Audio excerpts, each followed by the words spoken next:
Hey guys. So obviously the first major thing to talk about with this episode is that an entirely new quirk has manifested within One for All. And as a manga reader, when this happened the first time around in the manga, I was intrigued, but I also panicked quite a bit at the time, for fear that this would be kind of the start of Izuku losing what made him unique. At least when it comes to his quirk. Like as far as Izuku's character, it doesn't really affect his character, but it does kind of affect his power for me. Like, and it did. At the time I thought, yeah, this is gonna affect how I feel about One for All as a power now, because as I'm sure many fans coming into the series for the first time through the anime will realize after watching this episode, Black Whip isn't going to be the first quirk that gets awakened from within One for All, and pretty much even the pretty much holder of One for All, who pretty much communicates with Izuku after Shinzo uses his brainwashing, tells him that, yeah, the more Izuku progresses, the more powers are going to get released.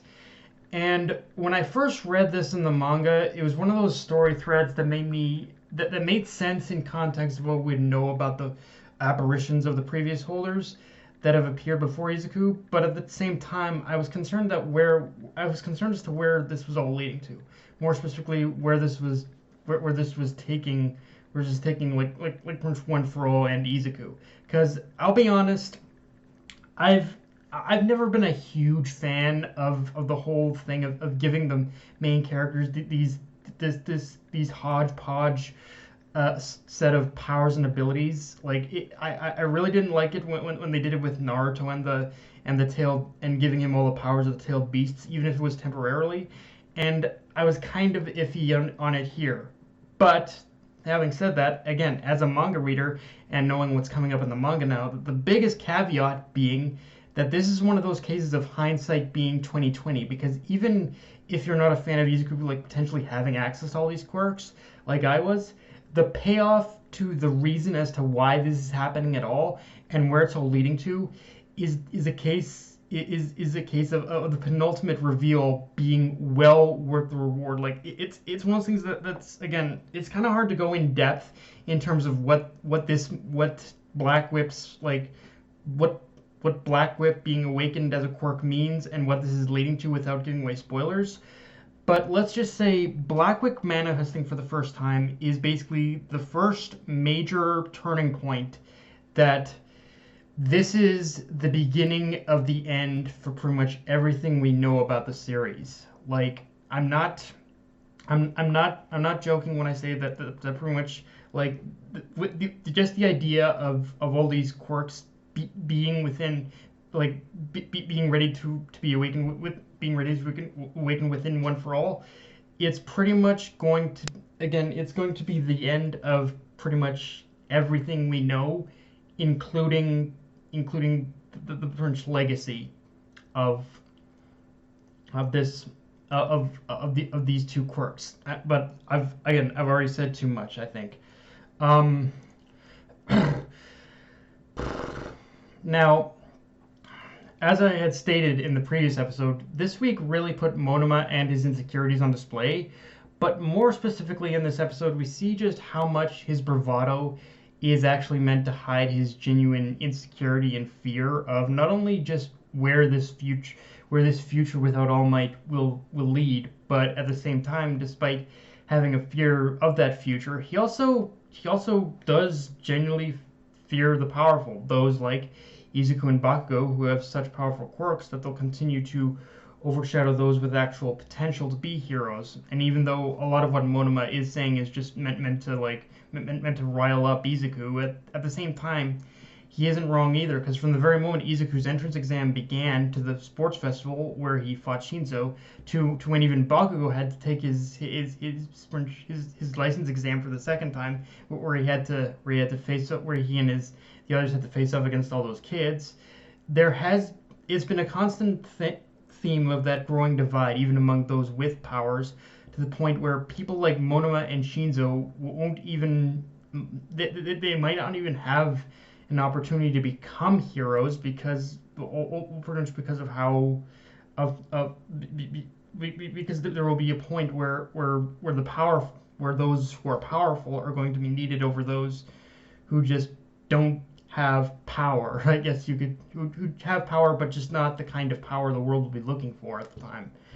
And but even more so than that, Monoma himself, I think, also fears just not being strong enough in order to face the coming changes. And again, while the arc itself is flawed, it is little moments like this that really highlight just where the series is headed, and even foretell just what path that will force Izuku down. In fact, even after the whole, in fact, again, after the whole thing with pretty much Ochiko and her jumping in, it's already pretty much sowing already sowing seeds, like pretty much seeds of doubt within Izuku about whether or not he's going to be able to protect his friends. That in itself is actually one of the big things to take away from this, because yeah, let's just say there will be point. Let's just say from here it's going to be a thing where Izuku's just going to continuously doubt whether or not he's going to be able to control these powers, and he's going to be able to use them to protect his friends. That's the big thing. It's going to be a constant thing haunting him now. With that said, let's talk about the exercise itself, because one thing I like is that despite Ochiko, Mineta, and Mina being clearly outmatched during their whole encounter with Monoma's team, at least in the first chunk, the one thing that was still constantly shown throughout is how effectively each of them were able to use their quirks in tandem with each other. And you know me, like so many others, I have dunked on Mineta endlessly for being a worthless little pervert. But I will admit, looking back, there is genuine growth where ever since the bookend of season 2 and the end of term exams, we have seen instances more and more of Mineta like finding new and creative ways in order to genuinely use his quirk in combat scenarios. And I just really love how his quirk was used to compensate for the fact that there wasn't really anyone on Izuku's team who could effectively fill the role of a scout. So that what they did is they thought on their 3 feet and improvised, which in a lot of ways is a very representative of who Izuku is. Like Izuku, if you really look at him, he is kind of one of those people who thinks on his feet and doesn't and just goes with the flow, so to speak, as things happen. So in a lot of ways, this pretty much, it's, I think one thing this episode really did is it showed just how much this pretty much is the perfect team for him. It might not be the strongest team, but it is the perfect team in order to utilize Izuku's talents as a leader. I've really liked that. Also, one other thing I didn't really appreciate about this part of the story until now is that after Izuku's quirk goes out of control, it kind of provides a bit of a conduit or a perfect means by which to showcase everyone's potential as a hero. Like if you really look at this, if you look at what happened with Izuku when he lost control of Black Whip, from the very moment it happened, everyone pretty much jumped in, like both Ochiko and Shinzo especially, just kind of jumped into action. That the first thing that was on their mind is we have to save Izuku. The first thing that was on Ochiko's mind immediately was, I have to save Izuku. And I really love how it's kind of harkening back to kind of how in the same way that Izuku had saved Ochiko like during the entrance exams. Now Ochiko had saved Izuku. I really kind of like that kind of parallel. And what makes it even better is that even though there would be a lot of people who say that Ochiko jumping in was kind of stupid, if you really look at what happened, from the very moment she did, she immediately started thinking on her feet and trusting her instincts by calling upon Shinzo to help her restrain Izuku. Like she pretty much knew that in the moment, Shinzo was the only one who could pretty much help Izuku. And from here, honestly, everything is just gonna, and from here, everything is like I said it before last week, but from here, everything is just going to, is going to go lickety split. Like the arc itself had a slow start, obviously, but now from here everything is going to go like down like that. And again, everything is just going to change. Now, obviously, the one small thing to talk about last is that we do get the appearance of the appearance of the wielder of Black Whip. And honestly, yeah, that's the one thing I like about this is I love this guy's appearance. He's basically got this bald biker guy, just sort of like from Sons of Anarchy, like Sons of Anarchy biker kind of thing going on.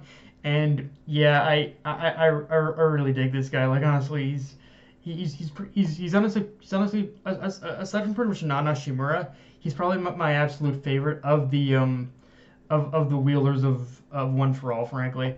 But yeah, guys, that's pretty much all I got for this review. If you enjoyed the video, like, comment, subscribe. I'm on Twitter, analyze Crunchyroll, and be sure to hit the bell for notifications and share this around, guys. Dead Knight of Anime, signing off. Later.